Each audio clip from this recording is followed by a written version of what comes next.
away today, and they send their apologies. They want you to know that the Uxbridge Senior Center is the most important group to them in the well, they're not the most important group, but they're important. They're sorry they can't be here. Today, I also wanted to talk to you about Code Red. Code Red is similar to the 911 reverse calls, and if everybody remembers, when we had the water contamination in town, they did a reverse call. Through Code Red, you can get a text message, you can get emails, or you can get a voicemail, recorded voicemail, and they'll keep you up to date, and this is just for emergencies, as we did recently with EEE. I'll leave this here with the staff, and they can help you sign up.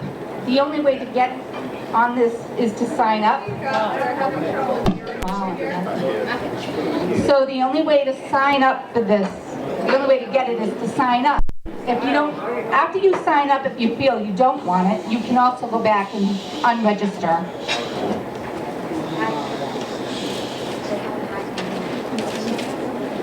The other thing is we wanted to let you know that our dispatchers and our police officers, the union, every 6 months can shift bid.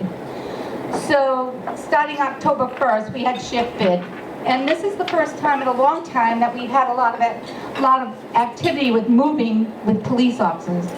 So many of you will see different faces, but just know that they are there to provide the same service. It's just they've been tucked away on other shifts, so you didn't get to see them. They weren't always out and about. We have 2 new personnel that will be going in January to the full-time police academy. So we'll have 2 new officers coming on. We also have thank you to the town of Uxbridge residents through their vote town meeting floor. We were given funding for 1.5 dispatchers.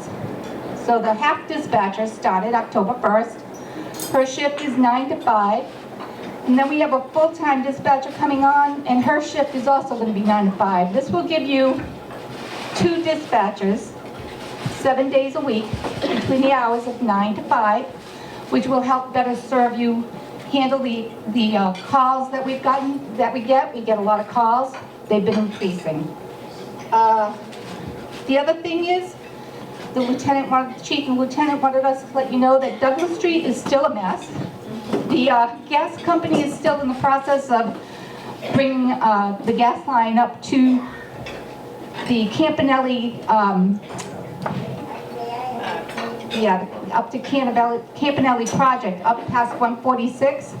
So that's going to be a while. And they still do not have a start date for East Hartford Ave. So today, our guest speaker is a decorated U.S. Army veteran, and we're very grateful for his service. We also, he's also serves in the capacity of selectman for our town, which we're very grateful. And we also want to acknowledge our selectman, Brian Plasko, who's also here. Stephen will be talking about his personal experience using medical cannabis as a form of harm reduction to reduce and eliminate his use of prescription opioids and other medications and living with an improved quality of life. Also with him are 2 patient service associates, Kim and Deanna from Temesco Wellness, who will be joining him to help answer questions that attendees will have. And he will speak after everybody is served and sitting. Stephen will take over.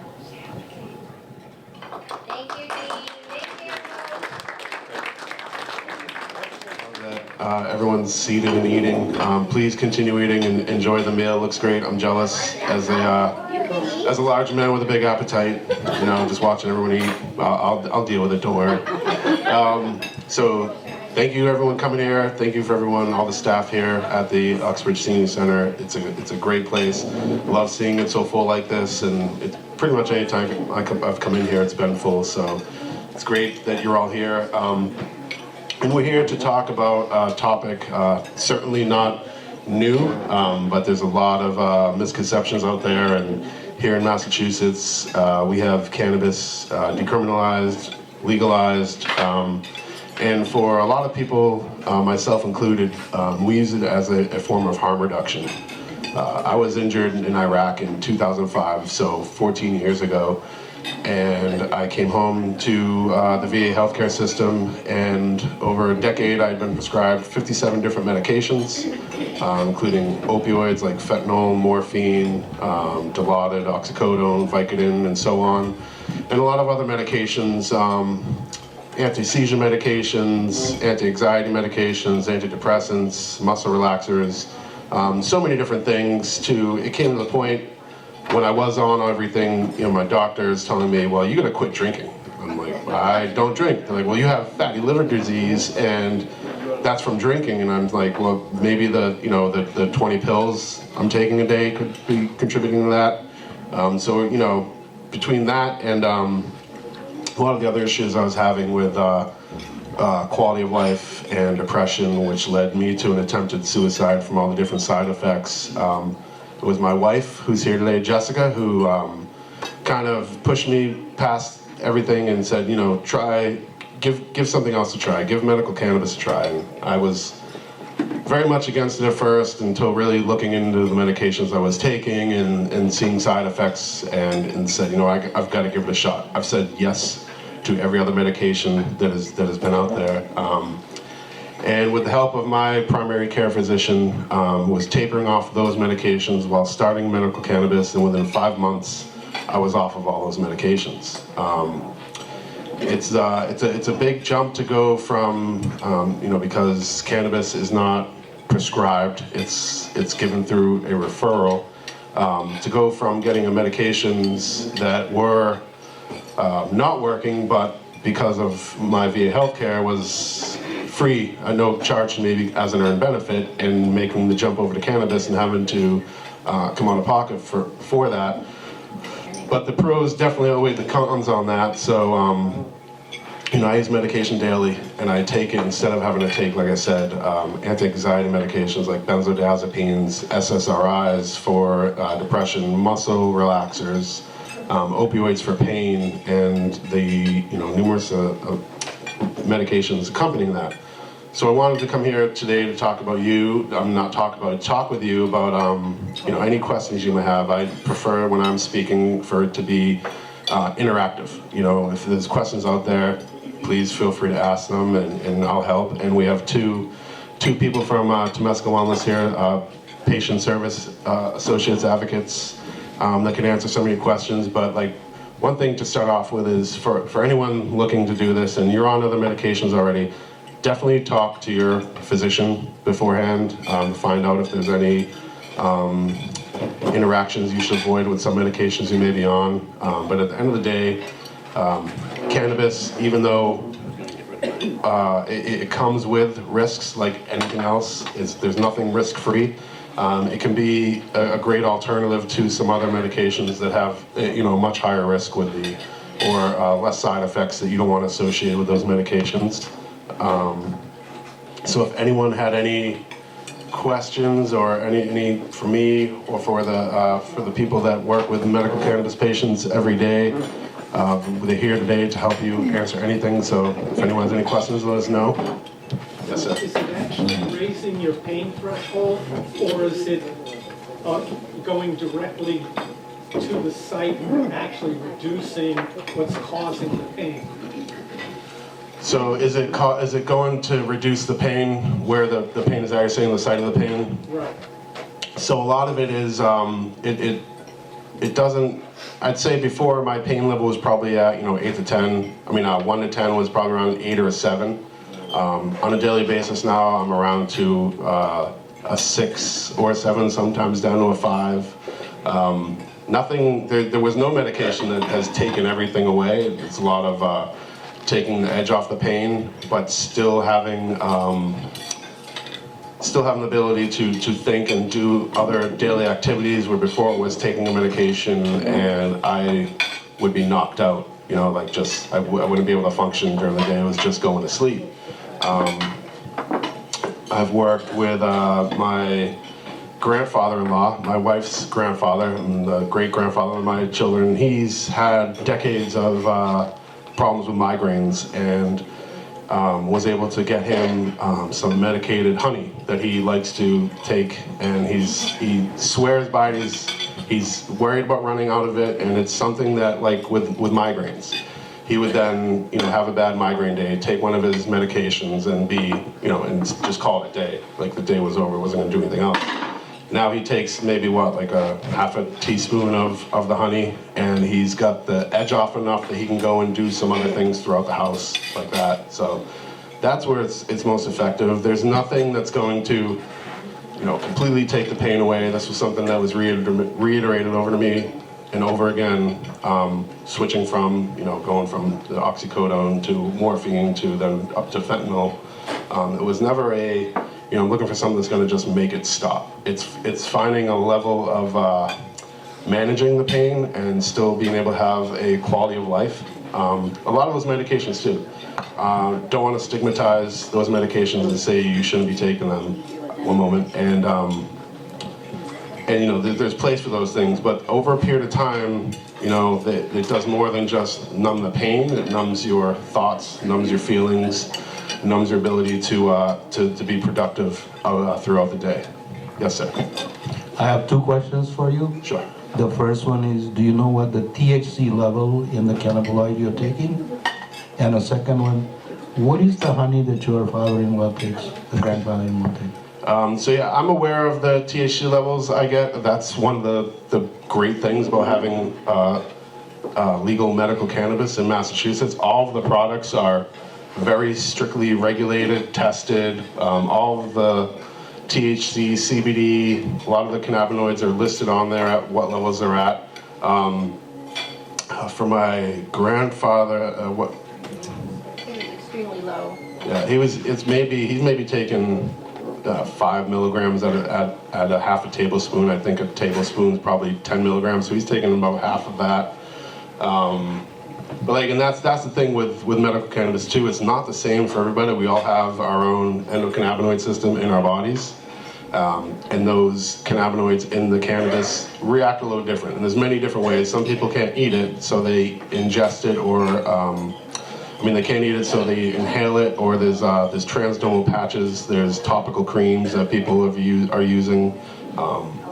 Myself, I have spinal arthritis. I have lots of arthritis all over my body, actually. The creams and the CBD help a lot with that. CBD is the part of the cannabis plant, one of the elements in it that is non-psychoactive, so it doesn't give you. People say they feel high. You can medicate without that.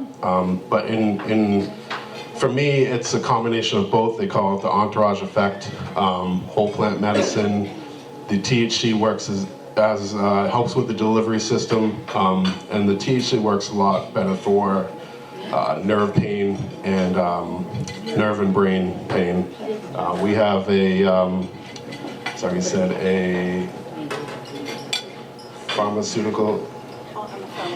pharmacy technician too. So if you have questions about medications and stuff like that, she can help answer any questions you guys might have too.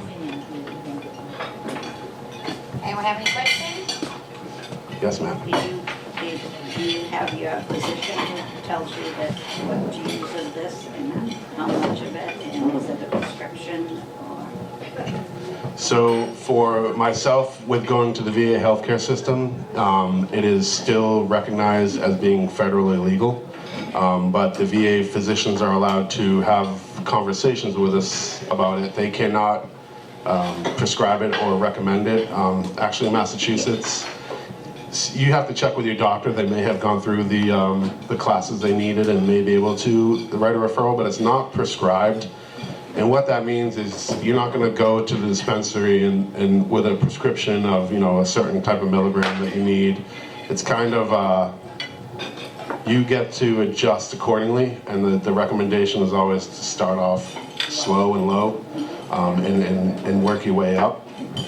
But your doctor will be able to give an overview of the medications you're on, interactions and things like that. And there's they're called cannabis referral clinics. I think the closest one is probably from to here is in Worcester, called Canna Care Docs. There's another clinic. It's Medwell Health and Wellness. That's a little further away. But yeah, definitely talk to your doctor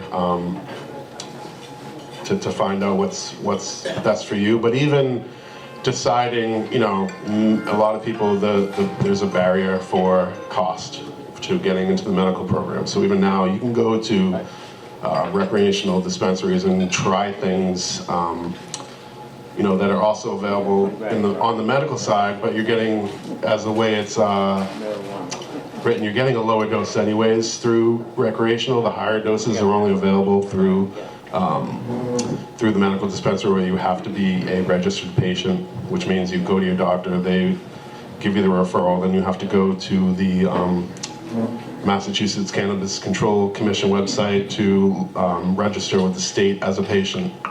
So a lot of people like to kind of get a little taste of it first, or, you know, start slow and just go to a recreational adult use therapeutic dispensary, so they don't have to find out that it's not something they want, but just be able to get like a foot in the door. It's a great option.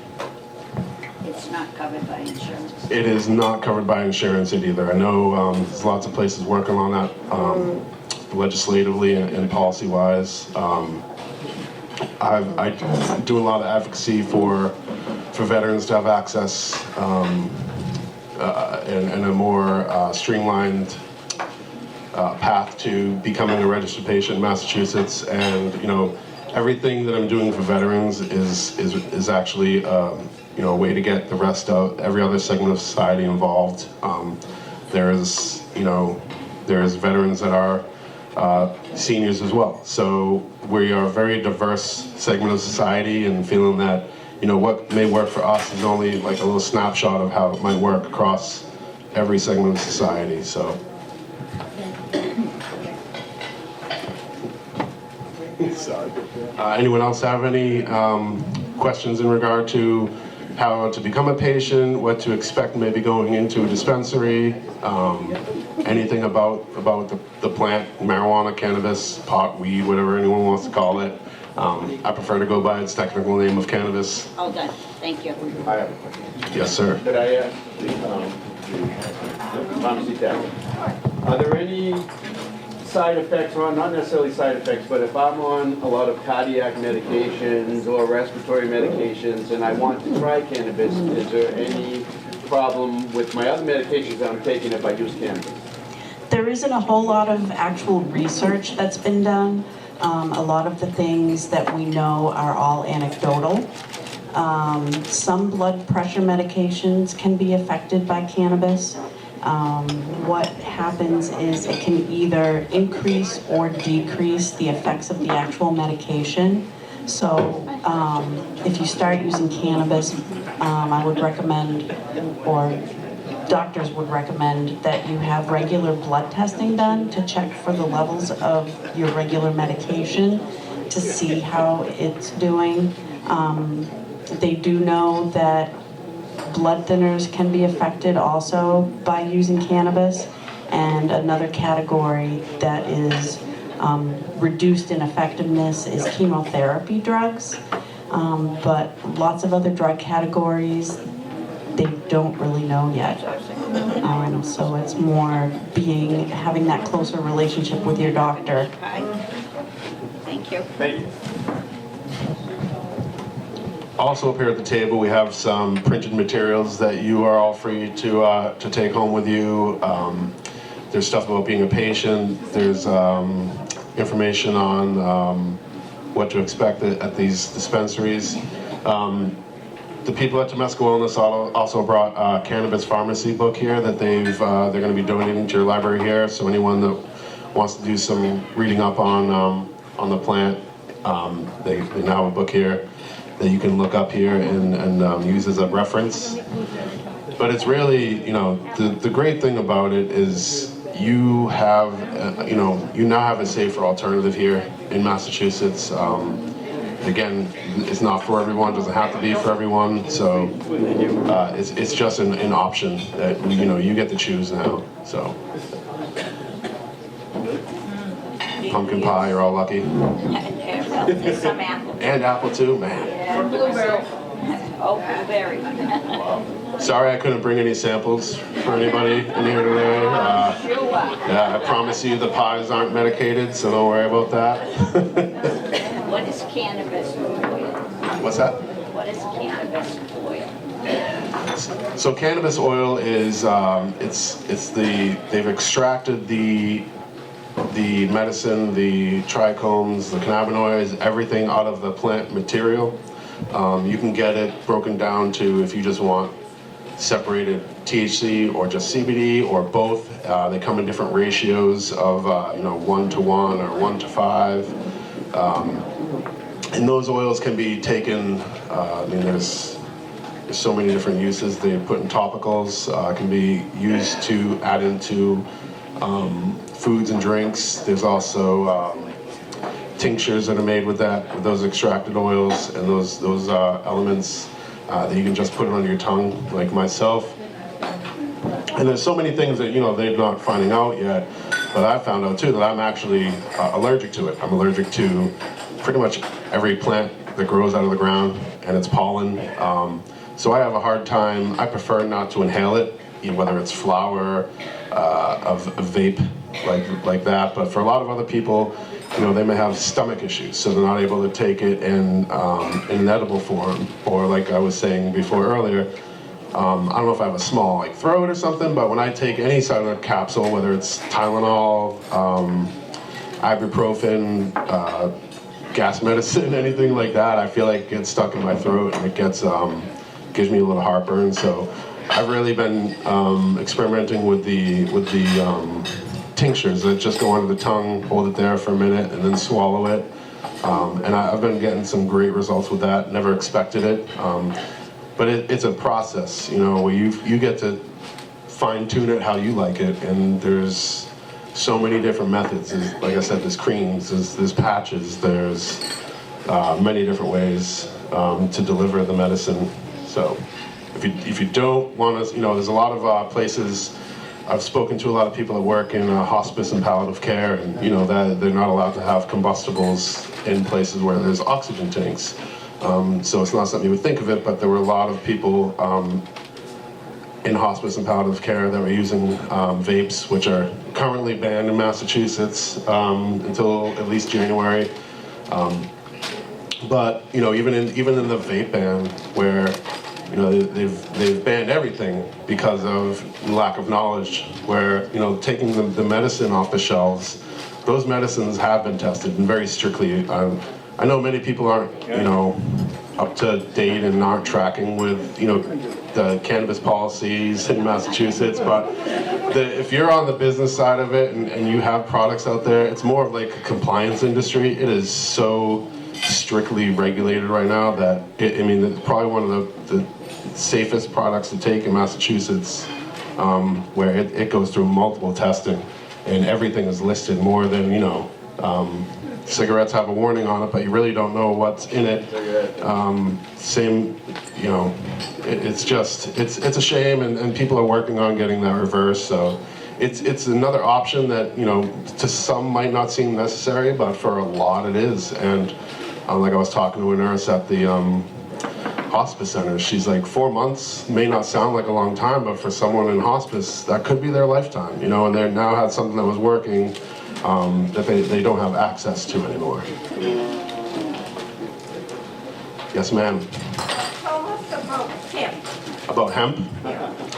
So hemp is, you're getting me on these. I don't know every detail about hemp, but hemp is cannabis plant that does not have THC in it, or I'm not sure, do you know the acceptable level in Massachusetts of? CBD? 0.3. 0.3%. Right. CBD CBD. in hemp, and for THC it's probably even lower than that. No THC. No, none at all.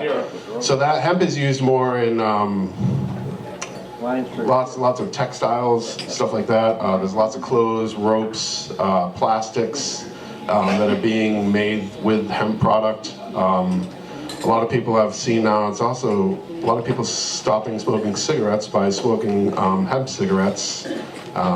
As a safer alternative without the nicotine and tars and all those additives in there. I don't really have too much information on hemp. It's not something I've used. It's just, it doesn't have the, Came down to eating. Therapeutic effect. yeah, it doesn't have any really therapeutic effects. It lacks the cannabinoids in it to really help. I was wrong on something. When you buy CBD oil, I don't know, Steve, I don't mean to. No, go for it. No, all right. When you buy CBD oil, my name is Fred Gibson. Actually, in Uxbridge, I own Gibby's Garden, which is a cultivation company right here in Uxbridge. We are up and running right now. We can only sell to retail stores. CBD oil can have CBD, but it can only have less than 0.3% THC. I'm correct on that, right? Less than 3%. The hemp plant itself, there's so many uses for the hemp plant, to clothing, to paper, to multiple uses with the hemp plant. But it's not regulated as highly. That's why we can buy it at Cumberland Farms. You can buy CBD oils. The effectiveness that people are finding with CBD oil for rashes and for a lot of different ailments has been very, very proven that it's working out very well. That's called full spectrum CBD with just a very little bit of THC. It can't go over that limit. Full plant would be an extract of a lot of THC, more than the minimal limit, and then a lot of CBD. One thing I just wanted to reiterate, dosaging with any plant, my wife is a self-taught herbologist. We grow a lot of herbs in our garden. With any plant-based product that you would use, you have to find your therapeutic dose. My brother-in-law is going through chemotherapy right now, and we have cannabis, and he uses a therapeutic dose, meaning you try a little bit. If it's effective, that's where your dosage is. And everybody's different. Our whole cannabinoid system in our body is completely different. What I believe, and please help me, the cannabinoid systems in our body is like fighting pain. There is no cure. This is not a cure. It's a remedy to help with our ailments. If we don't sleep good at night, we have a multitude of cannabinoids in our body, and please correct me. And what the cannabinoid system does, if you're feeling pain, you're going to feel pain because of the receptors. I'm a nurse, and the receptors in our body. And so if you increase the cannabinoids, the receptors are working better to fight off pain. I know this is confusing, but it's just increasing cannabinoids of our body, which we have billions in our body at this point. In a nurse, I never knew about cannabinoids. I never knew it. I talked to my surgeon the other day. He's never heard about cannabinoids. So we're learning about this a lot. And this plant is an incredible medicinal aspect. And we will know more. As soon as it becomes federally legal, they'll be able to research it. I strongly believe, and that's my passion, is the medical aspect of this plant. Once we can isolate the cannabinoids, there's 140? There's over 100 of certain cannabinoids. They're all spelled out. If we can isolate 7 of them, we will cure, not cure, we will help with Parkinson's. If we can isolate so many other ones, we will help with Parkinson's. The proof for things like Parkinson's, seizures, sleep deprivation, pain, the research will get astronomical as we learn more about this plant. It's been around for 6,000 years. Do you want to know why it was illegal and why it's a Schedule I drug? Does anybody know about it? Yeah, I'm a foot kid. I'm Fred the Foot Guy. But anyway, besides that, Fred the Foot Guy. Back in the Prohibition, after Prohibition happened and we could drink legally, they had thousands of federal agents, and the federal government says, well, marijuana is going to get popular, so we'll make marijuana a Schedule I drug, and we'll combat it. And that was the reason why it became illegal at that time. Go ahead, buddy. Thank you, Fred the Foot Guy. And you know, I don't feel like this is making light of any issue, but like before, you know, like I was on medications where if I took too much, you know, there was a chance I would need life-saving, life-saving medication in naloxone or Narcan to bring me back from an overdose. I put my wife on the spot here. She had tried one of my edibles before, and I'm like, all right, you know, take a bite, but that's it, and just wait. She waited maybe, what, 10, 15 minutes, decided she didn't feel anything, so she took another bite. Half hour later, we leave to get in the car, and I couldn't get her in the car because she couldn't stop laughing. She tried taking a sip of soda, couldn't do that, but I mean, that's literally, you know, the difference in side effects. We're joking about it here, but if it was another medication, it wouldn't be anything that we could laugh at. But like that's just, you know, people ask, oh, what are the side effects, or is it safe? It's safe, but it's not without risk. Like everything, you know, there's still risks. We all have different bodies. We all have different. It'll have different effects on us. What you've eaten, or if you haven't eaten, will affect it. How much sleep you're getting. Those are things that can affect how the plant can affect you too. And it may sound a bit daunting to go to your doctor, get a card, then go to a dispensary, and you know, you walk in and you're kind of overwhelmed with so many choices. But the last month's issue of which I get, AARP magazine, the Association of American Association of Retired People, they did a whole spread on you know, cannabis, baby boomers, and how, you know, that's one of the fastest growing segments of society in finding value in it, where We're all dying. was that? Sorry. So it's just it's an alternative.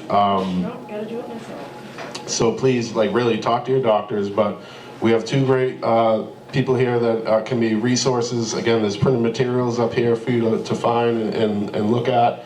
And just trying to give everyone here some education on alternatives to what you're already taking. So, anyone have? Yes, sir. Yeah, could I? Sure. Could I address them? Because there's an area that they haven't really covered yet, and it's a matter of the different ways that you can use the cannabis.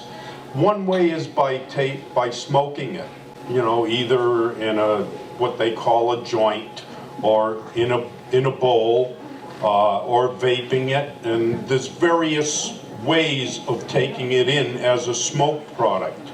When you smoke it as a smoke product, its effect is immediate, but it only lasts for 2-3 hours. If you've got some really good stuff, it'll last for maybe 4. And as I say, the effect is immediate. You know after 1 or 2 tokes that, hey, wow, this is good stuff. With edibles, such as making cookies or brownies, the gummy bears, any kind of candies that you might get, you eat it, and as he says, his wife tried it and, oh gee, I don't feel anything. Well, when you eat it, it has to go down into your stomach, it has to be digested, absorbed into your body, and then it starts taking effect. So it's very easy to say, oh gee, I don't feel anything, I'll have another one. And then all of a sudden, 45 minutes later, you're off in La La Land. You're really out there. And the thing is that when you eat marijuana, it stays in your system longer and it is more intense. So if you take it in the morning, and let's say you take a teaspoon of coconut oil in your coffee, which is one normal way of taking this material. Well, after an hour, you start feeling really good. Then, 2 hours later, wow, I'm really feeling good. Then 4 hours later, wow, oh, when am I gonna ever come down? And so you have to be very careful with your dosage, as he's been saying, because when you take it edible, it's not the same as smoking it. Smoking it, you can tell right away how high you are. You can say, okay, I've had enough. And you can wait for 3 or 4 hours, and you won't have any more effect of it. But with taking it internally as an edible, you have to be very careful of your dosage. And you have to start out small and find out over the course of the day how it affects you, whether it did affect you or not. If it didn't, then you can bump it up a little bit. Don't say, oh, well, it didn't affect me that much, so I'm gonna take 4 times as much and then it'll affect me maybe. No, then maybe you might be in the emergency room freaking out. So you have to be very careful if you're going to take it and take it responsibly. Just like any other medication, just like any other drug, such as alcohol. The more you drink, the drunker you get. Well, marijuana is the same way. The more you take, the higher you get. Thank you for sharing. Thank you. Those are all great points. Oh, yes, and for these 2 ladies here, Israel is doing a lot of research right now on what CBDs affect what medical conditions. Yep. And they're building a pretty good database, so that might be something that you could use as a resource yourself. Yes, there's research being done across the world. There's our neighbors to the north in Canada, where it's fully legalized. In that country, they're leaps and bounds ahead of us in research. You know, there's presenting bills at the VA right now where we're asking them just consider research. You know, like just do the research so we have answers and we're not just saying where's research. And again, reiterating what he was saying, like, you know, any substance, don't overdo it. But like you said, you could get a little scared and a little paranoia and go to the hospital. And I've talked to doctors there, and the remedy for that, I don't know what the condition is called specifically, but they tell you to go home and take a warm bath. You know, so it'll freak you out. And you're not damaging anything, and then if you decide you don't want to do it anymore, that's fine too. But there's no life-threatening things to do unless you're being careless and getting behind the wheel of a car and I don't know, busting out the electric knife to cut up a turkey or something. Then you might be in a little danger. You might want to slow down. But as far as like internally, I haven't seen anything about you know, and it's even listed in the DEA's yearly report that there's no overdose deaths from that medication, unlike a lot of other medications where the side effects like possible coma or an overdose death. Would you guys, you want things? Yes, please. Well, I think the general idea with there's never been an overdose death, it's because the cannabis doesn't affect the central nervous system directly the way that opioids do. So when someone overdoses on opioids, it's shutting down their breathing, it's shutting down all the automatic things that our body does, and cannabis just can't do that.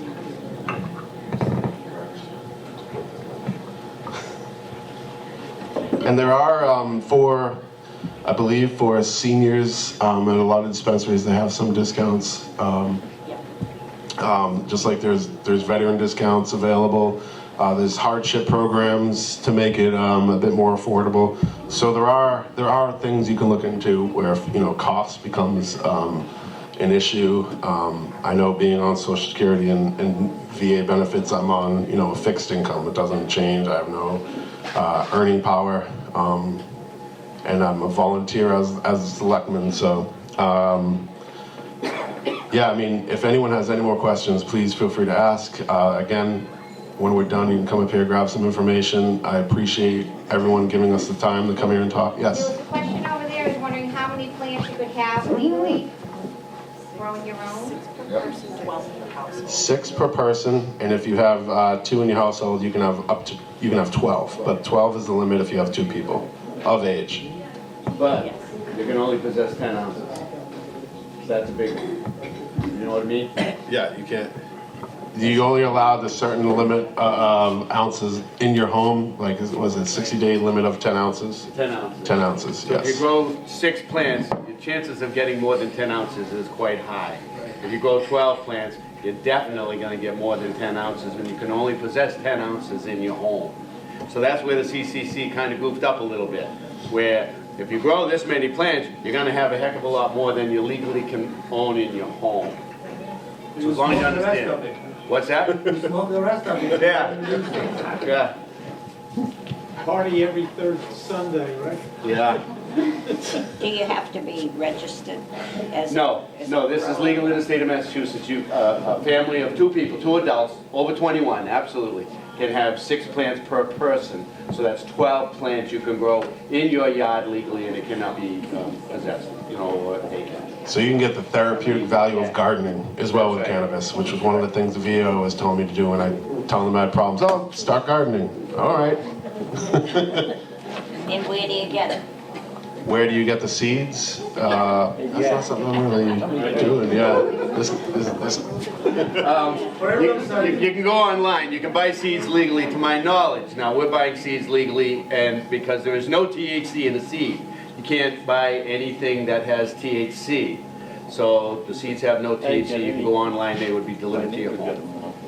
And there's seed banks everywhere. If you go online, there's more companies selling seeds. And then you want to talk about strains. Now, every seed is a different strain. We're currently growing a plant called CBD Critical Mass. Again, my passion is the medicinal aspect of this, especially my wife's and my passion. So this is a predominantly CBD strain, but a little bit of THC more than what's legally allowed in any convenience store, and so you will buy it.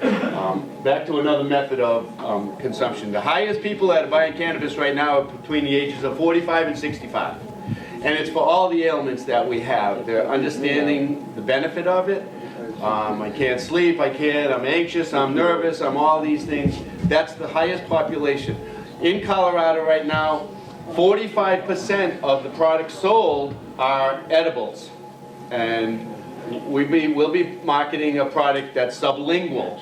And so, like Steve said, you put it under your tongue. You are not going to get high from this. You're not like smoking, or, as the other gentleman said, an edible. And edibles can be very, very careful with edibles. So it's a sublingual product. It's going to be dialed in exactly what's in it, and then you'll use it, and again, it'll be up to dosaging. 1 milliliter would be great for a person to sleep like a baby that night. Another person might need 2. If you're fighting pain, you might need 4 milliliters. And again, dosaging is very important, that you have to determine this yourself. It's not taking 2 Advil and my headache's going to go away. They haven't figured this out yet. So it'll be a matter of learning for yourselves what is benefit medicinally for whatever ailments you might be trying to combat. I was at down the street on Douglas where they have that place that they sell it. Caroline's Cannabis in Uxbridge, correct. Right. Now, I couldn't believe how many cars were there and people that were there. From all over the country.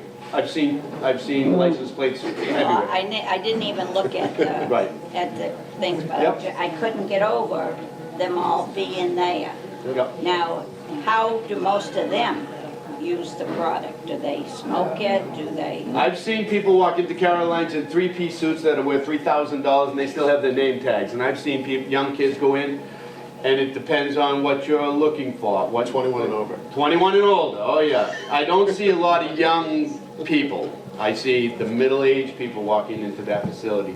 Some people like gummy bears. Some people like chocolate bars. She does have products that are sublingual. Again, it's something that you can take under your tongue. It metabolizes quite quickly. And one thing about cannabis use is it metabolizes through your body quite quickly also. Yep. And Caroline's in town is adult use, so you just need an ID, your Massachusetts driver's license or Massachusetts ID to go in there. It's not a medical dispensary, so you can just go in there and ask any questions you might have them to. Yes, sir. From what I'm gathering here, a lot of this is weight dose related in terms of dosage, and then you titrate up or down depending on effect. Yep. Yep. Start slow. Yeah, and I know A person who's 90 pounds soaking wet versus a guy who's 280 pounds, okay? the dosage is going to be dramatically different. Right. Because you've got 2 to 3 times the person Right. in Yes. those 2 individuals. Yes. So the dose, it's basically weight dose related? Yes or No, no. Everyone's endocannabinoid system is different, everyone's level of pain is different. My adult daughter weighs about the same as I do, but when she consumes by inhalation, she has to consume probably 5 times more than I do to get the same effect. And another thing that happens is you can build a little bit of a tolerance to the THC and other cannabinoids over time. So you may find that as time goes on, you may need to adjust your own dose to get the same effects. So every As person with is most different. prescribed medications as well. Right, right.